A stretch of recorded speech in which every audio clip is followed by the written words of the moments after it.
ugu yaraan inta la aaminsan yahay 4 qof ayaa ku dhintay 5 kalena dhaawac ayaa ka soo gaaray dagaal shalay ka dhacay degmada Horfadhi ee gobolka Cayn iyadoo xaaladda deegaankaas maanta ay degan tahay waxaana deegaanka haatan ku sii qulqulaya ergooyin nabadeed barasaabka gobolka Cayn Guuleed Maxamed Nuux oo qaybo kamid ah maanta warbaahinta kula hadlay Buuhoodle ayaa ku baaqay dagaalka in la joojiyo waxaana uu baaq u diray dhinacyada halka ku dagaalamay isagoo oo sheegay in xilligan loo baahan in dagaal deegaanka uu ka dhaco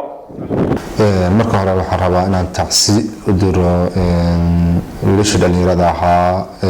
ku dhintay colaadii iyo dagaalka shalay ka dhacay deegaanka Horfadhi iyo ceegaag dhexdeeda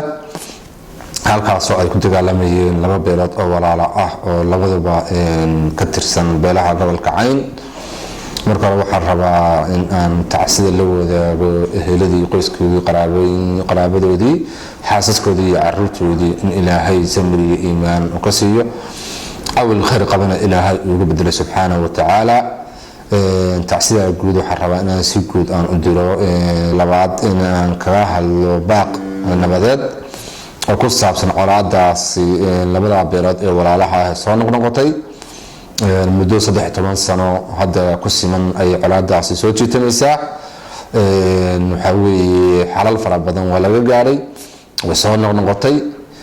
marka hore Ilaahay subxaanahu wa ta'ala waxaan u weydiinaynaa inuu labada beelood beerkooda buucad soo mariyo walaaltinimadooda iyo wada dhalashadooda iyo islaamnimadooda iyo ehelnimadooda inuu soo waafajiyo bana Ilaahay u weydiinaynaa Ilaahay waxaan weydiinaynaa nabad soo degdegta oo aslaaxada in uu dhaxdhigo labadaasi beelood oo uu kala qaboojiyo colaadaas waxa weeye furihii nabadana Ilaahay uu gumcaha u geliyo dagaal waxa weeye wiil baa ku dhintay badahana wiil kuma dhasho ilaa iyo 1991kii burburkii Soomaaliya beeluhu ay soo dilayeen waxaad moodaa hadda in laga koray in beelo walaalo ah ay arrimo aana qabiil iyo macnaha xulfaysi qabiiladeed ay sulaayaan bulshada Soomaaliyeed arintaas ay waayo arag fara badan ay ka tahay gaar ahaan gobolka Cayn waxa weeye qolaadaha soo noqnoqday ee kaga imanaya dadka dariska ah waxa weeye dhinacyada ka xiga ama beelaha gobolka Cayn dhexdooda dhibaatooyinka ku kala imanaya waayo arag bay ku yihiin waxaan rabaa markaa in aan ku baraarujiyo in la fahmo dhibaatada colaadda ay leedahay iyo nabadda wanaagga ay leedahay reer Cayn waa dad waayo aragka colaadaha iyo sida loo xalliyo iyo nabadgelyada iyo sida loo raadiyo Allah subhanahu wa ta'ala waxaan uga baryaa inuu aqligu shaqeeyo waxaan leeyahay dadkaas aqligu ha shaqeeyo islaamnimada iyo wada dhalashada iyo ehelnimada ha shaqeyso walaalaha waxaan leeyahay cudusba kii dhaanto idinka walaalo ah idinka wada dhashay idinka wiili abtigi iyo sodogeysiidii isu ah arintaas in farax lagu qabto wixii dhintay waa dhinteen Allah u naxariisto waqtigooda dhinteen qof walba waa dhimanaya in aan macna darro iyo dagaal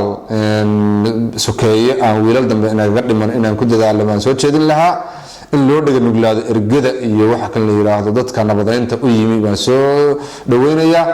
waxaan soo dhaweynayaa oo macnaha mar labaad iyo mar saddexaad ku celcelinayna nabadeyntaas inay ka shaqeeyaan odayaasha culimada waxgaradka iyo isimada dhaqanka gobolada Sool Sanaag iyo Cayn waxaan ka dignaa macnaha inaan cid kale faraha la soo galin waxaan aaminsanahay labada beelood xaajadooda haddii ay daacad ka yihiin waa ku filan yihiin isimada iyo uqaasha iyo culimada gobolada Sool Sanaag iyo Cayn waxa weeye waa ku filan yihiin haddii ayna hawshaas daacad u galaan maamul ahaan annagu doorkayga nagu aadan horena waa uga qaadanay haddana waa uga qaadanaynaa nabadeynta iyo ergada soo dhaweynteeda iyo diritaankeeda iyo abaabulkeeda iyo dhaxgalkeeda iyo wax kasta oo inooga baahdaan odayaashaas dhaqanka iyo isimada iyo uqaasha oo arrinta gacanta ku hayaan anagu ku taageeraynaa laakiin waxaan rabnaa hawshaas inay noqoto hawl beeleed وعلى عثمان فعلوا دكتور وركه راديو هاي تلفزيون SBC